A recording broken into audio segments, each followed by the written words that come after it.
Thank you sir. Speaker sir, మీ ద్వారా గౌరవనీయులు శ్రీధర్ బాబు గారిని కోరేది అధ్యక్ష, రెండు ప్రశ్నలు అధ్యక్ష, 2 వివరణలు వారు ఇవ్వాలని కోరుతా ఉన్నాను.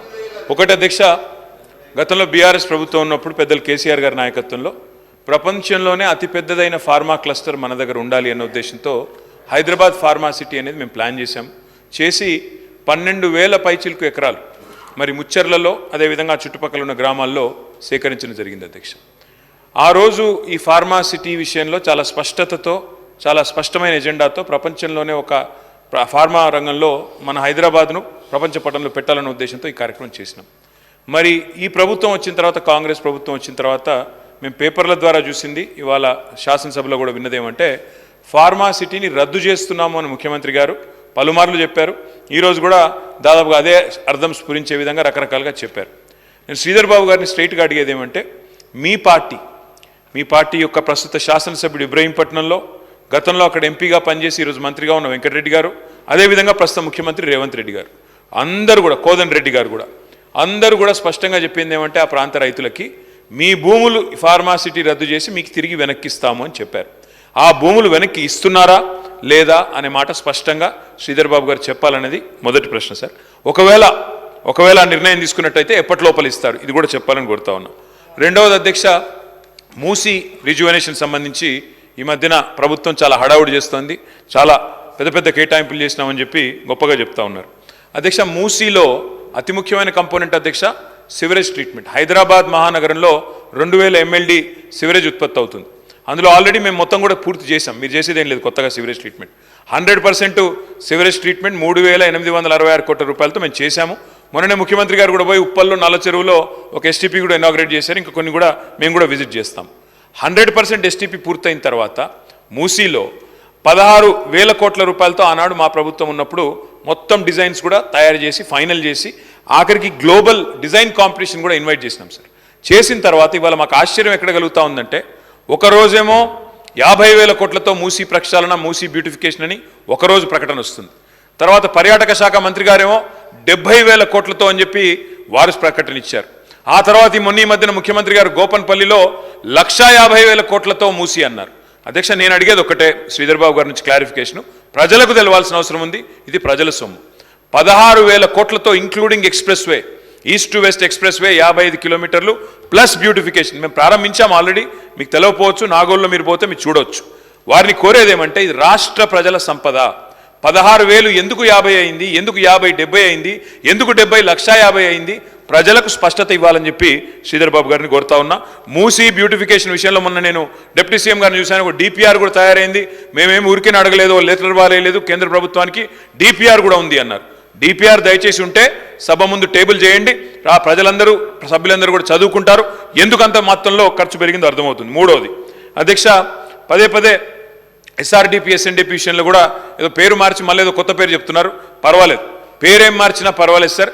6 నెలలుగా అన్ని SRDP పనులు హైదరాబాద్లో ఆగిపోయినాయి. అన్ని ఫ్లైఓవర్లు మేము దిగిపోయినాడు ఎట్లున్నాయి, ఇప్పుడు కూడా ఒక అడుగు కూడా ముందుకు పడకుండా అట్లే ఉన్నాయి. నేను ఫోన్ చేసి అడిగినా, ఎందుకు ముందుకు పోవట్లేదు అని అడిగితే, బిల్లులు ఇవ్వడం లేదు, SRDP బిల్లులు ఇవ్వడం లేదు, SNDP బిల్లులు ఇవ్వడం లేదు, దయచేసి ఇవ్వాలని చెప్పి ఫైనాన్స్ మినిస్టర్ గారిని, మున్సిపల్ డిపార్ట్మెంట్ని నేను కోరుతా ఉన్నా. లాస్ట్ ప్రశ్న అధ్యక్ష, వారు చెప్పారు ఇప్పుడే ఎలివేటెడ్ కారిడార్లు అని చెప్పేసి హడావుడి చేసి ఎలక్షన్ల ముందు పోయి శంకుస్థాపన చేసినారు. ఇంతవరకు టెండర్ కూడా కాలేదు, ఇప్పుడే వారే ఒప్పుకున్నారు. అధ్యక్ష, నేను అనేదల్లా ఒక్కటే, ఆ ఎలివేటెడ్ కారిడార్లు మా ప్రభుత్వం ఉన్నప్పుడే మొత్తం పేపర్ వర్క్ అయిపోయి మీరు అక్కడ కూర్చున్న తర్వాత పేపర్ మీ చేతికి వచ్చింది, సరే సంతోషం, నో ప్రాబ్లం. నేను వారిని అడిగేది, HMDAకు మీరు కేటాయించింది ఈ డిమాండ్లో కేవలం 700 కోట్లు. 700 కోట్ల రూపాయలతో దాదాపు 5,000 కోట్ల ఖర్చు అయ్యే ప్రాజెక్టు మీరు ఎట్లా చేస్తారు? ఈ సంవత్సరంలో మీరు పెట్టబోయే ఖర్చు ఎంత, అందులో ఈ ఎలివేటెడ్ కారిడార్లో కేటాయించింది ఎంత, దయచేసి చెప్పాలని చెప్పి నేను మంత్రి గారిని కోరుతా ఉన్నాను అధ్యక్ష. Thank you.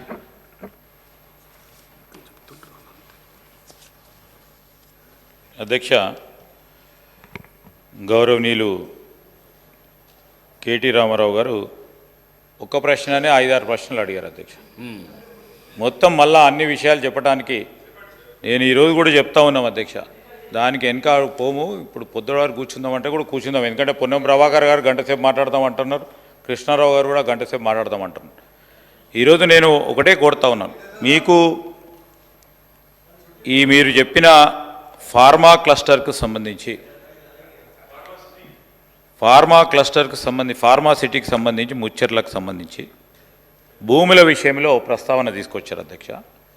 ఈరోజు పరిశ్రమలకు సంబంధించి పరిశ్రమలు రావాలి, అక్కడ ఈ సిటీని ఇంకా కూడా విస్తరణ చేయాలి, ఈ సిటీతో పాటు ఈ తెలంగాణ రాష్ట్రాన్ని ఒక ఎకనామిక్ గ్రోత్ ఇంజన్గా ముందుకు తీసుకెళ్లే ప్రయత్న భాగమే మా ఉద్దేశం. మీరందరికీ కూడా తెలుసు. ఈరోజు మేము కూడా చెప్తా ఉన్నాం, ఈరోజు భూముల వెనుకకు ఇస్తూ ఉన్నారా లేదని రైతు సోదరులకు సంబంధించి అక్కడ అభిప్రాయ సేకరణ ఆ రోజున్న పరిస్థితుల మేరకు ఆ రోజున్న రైతుల ఆవేదనను ఆనాటి ఉన్న ప్రభుత్వం ముందర తీసుకొచ్చాం. దాన్ని దృష్టిలో పెట్టుకుని వారు ఎందుకు అడిగారు, ఇక్కడ మాకు పొల్యూషన్ కాలుష్యం పరంగా ఉన్న పరిశ్రమలు వద్దు, పరిశ్రమలు వద్దని దానికి సంబంధించి కూడా నాన్ పొల్యూటింగ్ ఫార్మా యాక్టివిటీస్ తీసుకుంటే అభ్యంతరం లేదని ఒక ప్రస్తావన ప్రజాభిప్రాయంలో తెలియటంతో ఈరోజు ఇప్పటి వరకు ఆ ప్రస్తావనకు సంబంధించి ఇంకా రైతులకు సంబంధించిన ఆలోచనలు తీసుకొని ముందుకెళ్తా ఉన్నాం. మూసీ రిజర్వేషన్ గురించి డిపిఆర్ చేసుకొని డిపిఆర్కు సంబంధించి ఈరోజు కన్సల్టెన్సీని ఫిక్స్ చేయడానికి ప్రయత్నం జరుగుతూ ఉన్న సందర్భంలో ఒక సభ్యులు లేచి 1,50,000 కోట్లు అంటారు. మీరు 70,000 కోట్లని మీరు అంటా ఉన్నారు, ఇంకోరు 65,000 కోట్లని ఇంకోరు అంటా ఉన్నారు.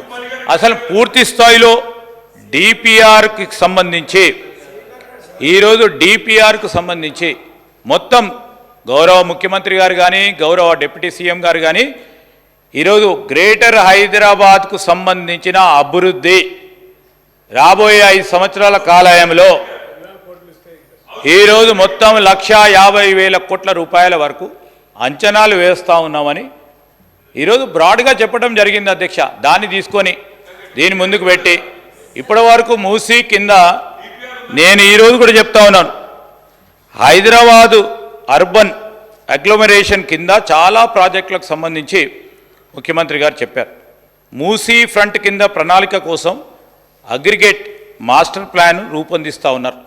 దానికి సంబంధించి మూసీ క్రింద ఇంకా 39 ఎస్టీపీలు 700 ఎంఎల్డీలో ఓఆర్ఆర్ చుట్టూ ఎస్టీపీల నిర్మాణం తప్పకుండా చేపడతాం. ఎలివేటెడ్ కారిడార్లకు సంబంధించి 700 కోట్లు ఈ సంవత్సరం హెచ్ఎండిఏలో కేటాయింపు చేయడం జరిగింది. మేమేం చెప్పాము అధ్యక్ష, గత ప్రభుత్వం ఈ ఎలివేటెడ్ కారిడార్ విషయంలో ప్రయత్నాలు చేసినప్పటికీ మేము ప్రయత్నం చేసినాం, మేము ఒక నమ్మకాన్ని ఇచ్చినాం. ఈ ప్రభుత్వం ప్రజలకు సంబంధించి గ్రేటర్ హైదరాబాద్కు సంబంధించిన అభివృద్ధి విషయంలో మా ప్రణాళికను కేంద్ర ప్రభుత్వం ముందర ఉంచినాం. వారు కన్విన్స్ చేయలేకపోయినా మేము కన్విన్స్ చేసినాం. కేంద్ర ప్రభుత్వం ముందర వారు కన్విన్స్ చేయలేకపోయినారు, వాళ్ళని నమ్మలే. ఈరోజు మమ్మలను ఈరోజు ఈ ప్రభుత్వానికి సంబంధించి ఈ ప్రభుత్వం సంక్షేమానికి అభివృద్ధికి తప్పకుండా దోహదం పడుతుందనే ఉద్దేశంతో ఈ ఎలివేటెడ్ కారిడార్కి సంబంధించి మరి సోదరులు వివేకానంద్ గారు చెప్పారు, మిగతా భూములు ఆల్టర్నేటివ్ ల్యాండ్ ఇవ్వడానికి ప్రయత్నాలు మొదలుపెట్టామంటే అప్పుడే ప్రయత్నం కాదు, ఆల్రెడీ వీఆర్ ఫాస్ట్ వే హెడ్. ఎస్ఆర్డిపి ఎస్ఎన్డిపికి సంబంధించిన అంశం విషయంలో కానీ ఈరోజు బిల్స్కి సంబంధించి ఇప్పుడే చెప్పారు, అనేక బకాయిలు మీరు వదిలి వెళ్ళారు. ఒకటి తర్వాత ఒకటి. గవర్నమెంట్ అంటే కంటిన్యూస్ ప్రాసెస్ అని మాకు తెలుసు. ఒకటి తర్వాత ఒకటి ఏదో కష్టపడి మా డిప్యూటీ సీఎం గారు ఆర్థిక వ్యవస్థను గాడిలో పెట్టి ముందుకు తీసుకెళ్లే ప్రయత్నం చేస్తూ ఉన్నప్పుడు హరీష్ రావు గారు లేపట్టి ఈ బిల్లులు ఎందుకు ఇస్తలేరు అంటున్నారు. ఆ మున్సిపల్ మంత్రిగా చేసిన వారు ఆ మున్సిపల్ బిల్లులు ఎందుకు ఇస్తలేమని అడుగుతా ఉన్నారు. వారికి సంబంధించి వారు ఉన్నప్పుడు పూర్తి స్థాయిలో బిల్లులను క్లియర్ చేస్తే ఇప్పటివరకు మీరు అనుకున్న అన్నీ కూడా కంప్లీట్ అయిపోయేవి. ఈ సమస్యనే ఏర్పాటు కాకపోతూ ఉండే. ఇవన్నిటి విషయంలో కానీ మీరు అడిగిన ఇంకా 2-3 అంశాల విషయంలో మరొక మారు పూర్తి స్థాయిలో సమాచారంతో పాటు మీకున్న అపోహలను కూడా తీరటం జరుగుతుంది. ఈరోజు హెచ్సిటీ కింద చెప్పిన మేము ప్రధానమైన అంశాలను కూడా ఇంకా 2 రోజులు అప్రాప్రియేషన్ బిల్ తర్వాత 2 రోజులు ఉంటాయి. వివిధ క్వశ్చన్ రూపేణా కానీ ఇదే విధంగా వేరే ఇతరత్ర క్వశ్చన్ రూపంలో వస్తే తప్పకుండా సమాధానం చెప్తాం. ఇంకా ప్రొటెస్ట్ సార్